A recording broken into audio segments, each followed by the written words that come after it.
Paano ang wiring connection sa addressable alarm flasher?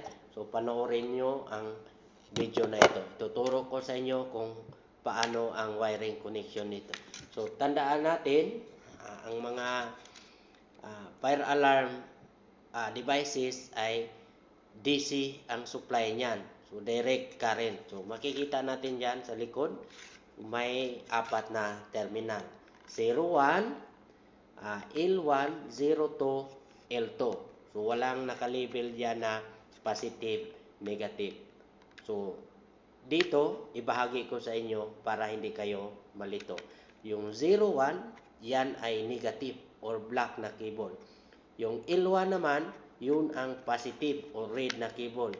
Yung 02, yun ang negative na cable. Yung L2, yun ang positive na cable. So, bakit apat na cable? Yung 01 at L1, yun ang A na cable. Yung 02 at saka L2, yun ang out na cable. Apat na cable niyan kasi in and out yan, addressable type na fire alarm system. Okay? Kung may idea din kayo sa mga fire alarm system, paki-share naman sa comment section. Okay? Bye-bye mga kabisimay.